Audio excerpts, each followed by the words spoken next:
Yeah, you know what it is. Hot97.com and FlexWeTrust.com. This is 50.com, so you know who I'm getting ready to talk to. 50, what's up, my brother? What's up, man? Everything is good, Flex. I'm out here, I'm working. Listen, man, so look, we just put a picture on the blog of you speaking at the UN. Yeah. Please tell me what that's about. Oh, man, it's about my SK project. I created like a energy drink. Yes. SK Energy, and going into the actual category with like philanthropy built into it. So it's like one of one. For every bottle of it that's purchased, a child is being fed, not only in Africa, but through the World Food Program, which is one of the most respected organizations that you could be connected with. They do relief in Haiti when there's an earthquake, or in Japan if there's a tsunami. It's just what the government relies on to actually make sure that there's aid for different countries and different people in need. Let me tell you something. It's an amazing thing you're doing, my brother. Amazing, man. It's an amazing thing. I mean, it's been a hell of a journey for me. Like I've been able to absorb a lot of new information. I got you. In a short period of time, and I have a lot of people that have experienced a lot more different areas. Like I got a bunch of Harvard graduates around me in conversation, opposed to the guys that would just be from the neighborhood every day. Flex, you know. So yeah, you learn a lot just in basic conversation than you would, you know, if they're providing information consistently than talking to somebody who just telling you a joke or telling you what happened in the hood today. But Fifth, I know you must, when you're at the UN, I mean, I'm sure you get a lot of music questions. I'm sure you do. Oh yeah, you know what it is. But before we start that, I just use that before we can get out the gate. Like I tell them with my experience, like a lot of people know my story. Like I never met my father. My mom was killed at the age of 8. So a lot of the mistakes that I made in those early stages will come from lack of guidance in that early point. But I don't regret those things. This is my life. I wouldn't be who I am right now if I hadn't experienced those things. And I said the same thing I'm saying to you in front of the majority of people from the United Nations right there. Everybody's sitting there. So, and they clapped after I was actually done, because what it does is it creates a strong example of possibility of change for someone who's been brought up under those circumstances where they can no longer have limits. You know what it is, Hot 97 Funk Flex, 50 Cent. Now, Fifth, I mean, I got so much to ask you about. First of all, you were at the Mayweather fight. Right. Fam, you was looking so crazy and so, I mean, in tune to the action in the ring, my brother. Yeah. Because, you know, what's crazy, Flex, let me tell you something. Look, with Floyd, before he actually going into the ring, I grab his head before I leave the ring, and I tell him, because, you know, a fighter got to have killer instincts. You can't get in there feeling nice today. Yep. You see what I'm saying? And if you don't go, and I put his head in the right space in conversation, just before I get out there, last thing I say to him, to get him focused, because like Ortiz is a good guy. Like in person, you talk to him, you'll feel like he's trying to be like a nice guy to you. You see what I'm saying? Like there's not trying, a problem. but you just said trying. Right, trying, because he's really trying to make sure that you can't feed your kids the way you're comfortable. Okay. If he land a hook on you, you know what I'm saying? Like there you go, wow. Now you got whole new obstacles in front of you. So I'm telling him, kill him. Now. Fifth, when you saw Ortiz headbutt Mayweather, what did you think of that? He did it more than one time, man. He did it several times, man. Like it just, one was visible because he damn near came off his feet trying to run into him. You see what I'm saying? Yes. That the last one, and then it's like your apologies. Like every time I go with Floyd, you know what's interesting? I've been in venues where that many people came out to see me perform music, right? But those people generally are fans of 50 Cent.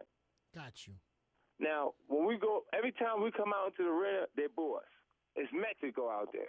The last time me and the De La Hoya fight, it was Cinco de Mayo.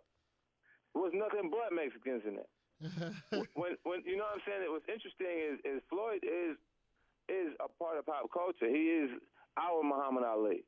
He's that guy that, for right now, for this time period, that on the fighter end, it is completely in tune with everything that's going on in the culture. This is why when you look at 24/7, you'll see all kind of artists popping up just to say what's up. Fifth, let me tell you something.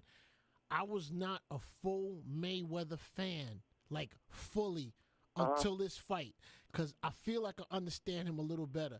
Like, and I'm gonna go out on a limb on the Pac-Man comment, but yo, he gets in there by the first, second, third round. He's taking a couple blows and couple things, and people get confused. But he's really feeling out that fighter to see what he got. It ain't gonna take. Look, he got 7 minutes, right? He got 7 minutes to do something. And then impressive. And then after that, he takes over the fight. But he doesn't do it the same way every fight. It's a different tactic he uses each fight. Yeah, because Floyd don't need a particular game plan. It's instincts.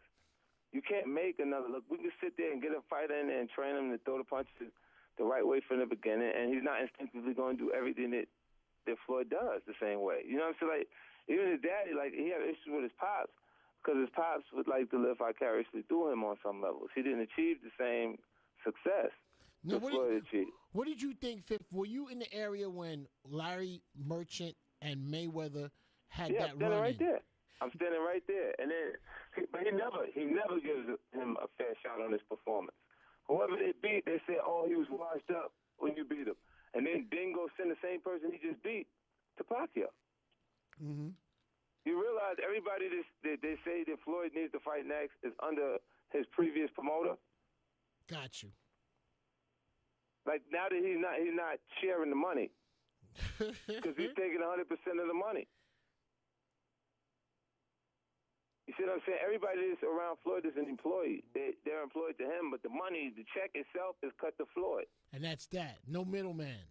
That's it. We go straight to the bank.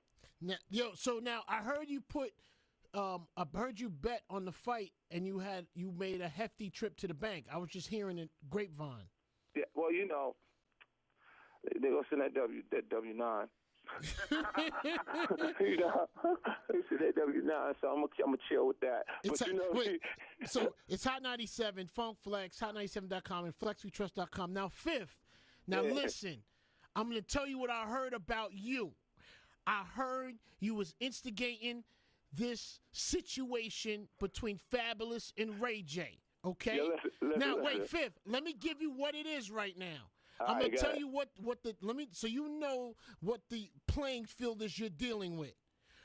Ray J is out here saying he clocked Fab ridiculously in front of you, swung a haymaker, and left a mark on his face. Fab is saying there was nothing of the sort that happened. He was never touched. Only one of these stories can be true, Fifth. Right. And I want to know what happened. I want to know where you were. You know what happened? So look, we came back, like we came there, me and Floyd, we drove through there, and we had a bunch of people with us because we just came, like everybody stayed at the house the night after the fight. So we came down to the Palms. Ray was already staying at the Palms. So Fab and we sat on the side of the stage and we watched Jada and Styles do their joint, and because people were just really coming in the actual show, I told his production people came to turn the lights off in the house. Who's this? Who's production people? Jada and Styles crew. I told them to turn the lights off in the house so they perform to their regular standards. Because when you look at the crowd and ain't nobody moving, you don't move. Got you. And I was just like, it's just stuff that I learned, while I'm out on tour and on the road, because I had artists and acts that I got to watch them, make sure they're doing the best performance all the time. So I just told him that, and then he fixed it. We sat there, watched their whole show, and then we left because we knew they had to come off the stage, and that's where we was at. Gotcha. So we went to the actual hallway, and then Styles and Jada came off. We got a chance to kick it for a few minutes. They went in the dressing room. They soaking wet from the show. Then Fab crew starts to come through. Now, me and Fabolous, we just came off Australia run. I took them, it was me, Fab, and Lil' Kim on Australia run. So I would see them while we was traveling. So Fab just comes in the club now. Yeah, he just comes into to the back of the actual dressing room. All right, now where's Ray J right at that moment? Where is he? He like standing right in front of me and Floyd. Oh, is this when he had on the red sweat hoodie? And he had flip flops on. Like he had no Wait socks a minute, on. time out. So he had on the red sweat hoodie, Red shorts, red and shorts, red and white flip flops with no socks on. With no socks on, and Fab comes in. Now, how do they intertwine? What happens? What do you see? See, look, Fab is looking at him like, because as soon as he comes, like Ray was like, he popped off like, more like, yo, I told you, my people weren't gonna be happy with all that. Now that's Ray J saying that to Fab. Right. How close? Hold up, Fifth. How close is he to Fab when he's saying this? Is he 2 inches from his face or 10 inches? About 5 inches. He's like 5 inches from his face? Yeah, like he got pretty close to him. Wait, he's saying that. So wait. Time out, Fifth. Is there any finger pointing or body touching? What happened was he like nudged, like he like pushed him. Wait, whoa. Who pushed to you? Are you saying that Ray J pushed Fab? Listen. Ray J was like, yo, like before, as the conversation was starting, like he tapped him. He was like, yo, I told you my people weren't gonna be happy with all that. Wait a minute. When you say tapped on the shoulder? Yeah, like both shoulders at the same time.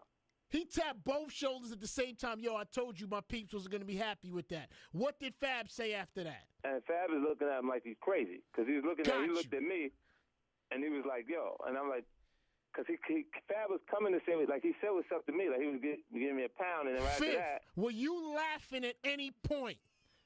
No, I didn't get funny because, look, one of Fab people, look. You instigating it. Nah, because look. Let me tell you what happened. When that happened, I thought you were telling me what happened. Now you look, Marcus, like one of the Fat Man, Marcus, right? Like he was like my role manager in the beginning. Gotcha. So Marcus is like probably about 230 right now. Gotcha. About 5'8". No, 5 foot. Yeah, about 5'8", 5'7". Listen, Fifth. No, so I start seeing him rocking back and forth, like he's getting ready to. You know what I'm saying? Do something. Yeah, so I put my finger up, and like my index finger, and I said, "No, don't do that." And he looked, and then the big security dude that Fab had with him was like, I know him, like he was one of my first security people. So it's a big dream. So I'm looking at him, and I'm like, I wouldn't let them have no fight with, like, period, like, cause when Ray J touched Fab, what did Fab say? What happened after that now? He said, whoa. Gotcha. Yo, you lost your mind, right? Because you said you went off with he said, yo, you lost your mind? So are you saying that Ray J never swung? He never swung. There was no punch thrown. No, listen, what happened is following that, it was like one of them big, like, I think he had a little bit of juice in him. You know what I'm saying? Who had the juice in him?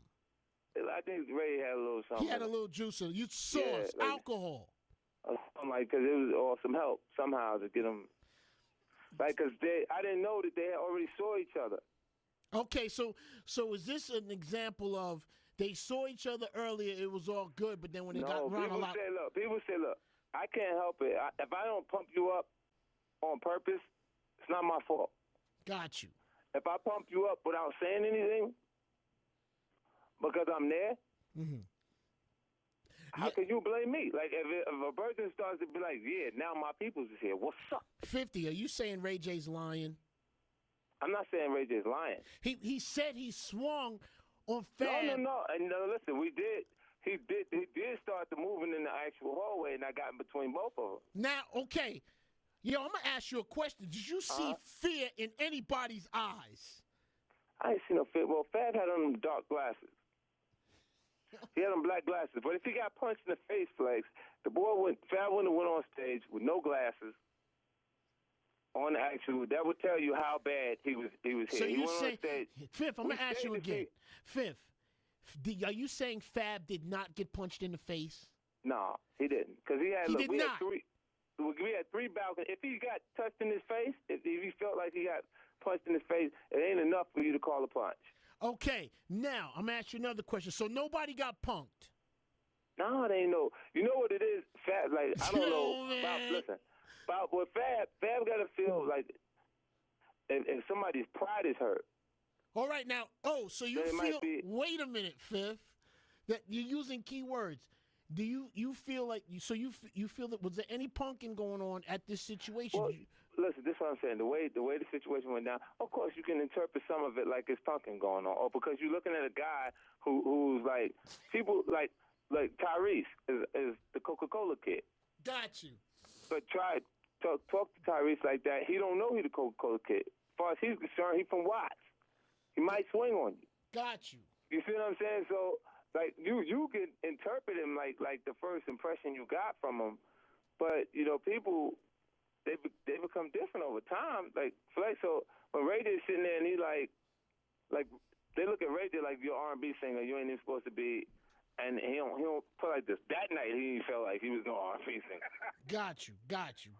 Okay. You know what I'm saying? So you felt, but Fab, like as far as somebody getting punched, because look, if I punch somebody in the face, they can't. They got to wear glasses. Got you. So there was no punch thrown. So no one got punked. It was a couple of words, and then you came between them. It was like a scuffle, like he pushed. Did you feel anyone wanted to go outside? No, it felt like that right there where we was at, like that they was going to get into it like that. But I had kind of gotten between the two of them, and then it was like Fab was like, y'all gonna get this boy, y'all gonna get this boy killed. Okay, gotcha. Okay. He was saying, because he was like, man, y'all gonna get this nigga killed. Okay. So because the way he like backed off, because he pushed at him, like as soon as he came, he tapped him on both shoulders. He said, I told you my people wasn't gonna like that, but they had already talked about it. So Fab was trying to say, what are you talking about? Like, I just told you, and then it was just that swing that Ray J is talking about. What swing? There was no swing, though, Fifth. No, there was a swing, but it didn't land on nothing, so you can't call it a punch. Wait a minute. Time out. Who swung on who? No, Ray J did swing at him. He swung, you saying he swung but did not connect? No, if it connected, then he'd had a mark on him. Okay, wait a minute. So, all right, now you're saying Ray J swung, did not hit Fab. What did Fab do after there was a swing? I pushed Fab and them to the side, him and Paul, him and his brother. I pulled them to the side like, yo, chill, because it wasn't really for look. You're always under the eye in the sky in Vegas. Okay, so Fab, look, place you at that you won't be on tape. So listen, I got a couple other things to ask you. Okay, it's Hot 97 Funk Flex. Now listen, 50 Cent has cleared up what happened. We have a full understanding of what happened. Yeah, ain't nobody like for Fab. There's nothing to be like, because he didn't touch him. He probably is more looking at it like the fact that it's being said. Gotcha. Is a disrespect, and that's what I'm talking about as far as the person's pride. Got you. Because of what was being said, because he wasn't hurt at all. We sat there. We bought 3 balconies at the actual show, and then invited everybody to come hang out with us because we wanted to see their show. Got you. And we came, checked Fab and Locks out. They brought the boy. I ran into the kid Meek too. Meek Mills was there. So what's up to him and everything. Okay. It's Hot 97 Funk Flex 50. Now, Fifth, I got one more thing to ask you. Yeah. Now, always for some reason when me and you get together, there always seems to be something that Game said, and I just want to know if you're aware of it. Now, you know what Game's been on Twitter talking kind of reckless. I don't know if you're aware of it, but he's yeah. I got a word. I can't with a word for everything that you see from that guy. Like, it's desperation flags. Okay. So remember, he said something. He said that you were in the closet. That's what he was referring to. Now, where? Yeah, and I mean, that is, if anyone, if that's a valid question, they really need to just ask the young lady. Because I really don't do like too much talking, even about who I'm hanging out with. I don't like to talk about it. So when you say desperation, what do you say it's desperation for? It's when you're hurting. You got to try to make some type of conversation. What song is playing right now, Flex? From his new LP. Well. Okay, let's move on. No, wait, come on, Fifth, man. Let's move on. There's nothing playing. I know what Fifth. I know what you just did to me, man. I know what you did. Wait, now let's clear that up. He does have an album out presently. There's not a record that he has right now on Hot 97's rotation, but I do know he has something played across the country. I want to be fair, Fifth. I gotta be fair. Okay, there is no song playing across the country. Because if you check, we can check it. We can check the BDS, man. It's nothing there. Okay. That's desperation, B. Okay. All right. Fifth, I want to tell you something, man. Congratulations on the SK thing, the energy drink, man. Speaking at the UN, my brother, you are getting to be one of those brothers who are living your dream and doing everything in life that people think about, man. And just congratulations to you. You know. Thanks, man. It's exciting to be able to explore all these different things and just learn new stuff. You know, like, and for me, like, musically, they're gonna hear my new efforts now, and I'm ready for November. I'm gonna be coming out, so I'll be back on the street and do some different stuff too. You know, like, for me, like you know, like, I don't think that there's, you know why I've been having extreme interest in other areas is because I'm not sure you can match the success that I've had to this point. Mm-hmm. See, I don't know what I would have to do to have, there's no second chance at a first impression. Correct. And when your first impression is the largest debut in hip hop out, you move 12 million records, and then follow up with 10 million records on the massacre. Then you go, okay, I want to continue to make music, but I'm not sure that it'll impact as hard, regardlessly. You know. Regardless of how good it is, the timing is you can't be new again unless you go away. Because this is why I've taken so long to launch this actual album, because I need them to listen to everything else that's there, get used to that, and then be ready to hear what I got to say to you. You know, like, I've seen it always cycles. Just right now, the music is in we in the 70s. You know, what's a hipster? Ain't that a cool way to say hippie? You know what I'm saying? And when you got hits like Novocaine and you got new artists that come out like Wiz Khalifa, where the theme is getting high, it speaks to that period of time where it was just, let's just get high and have fun. You know, and even I'm on one. Ain't that what that record is about? Like, it's got a lot of hit records about getting high and having fun. So, I mean, I just think it's just cycled all the way back to that, and then they'll be ready for what my presentation and what I put together creatively. Let me tell you something, man. My brother, you always make good albums, man. Always. Yeah. And club bangers, and that's what keeps you in the game. Yeah, I'll come right back. And I like when they start to think that it's not going to happen. Nobody thinks that, Fifth. Nobody thinks that, my brother. Nah. It's Hot 97, Funk Flex 50 Cent. I appreciate it, my brother. HipHopBeef.com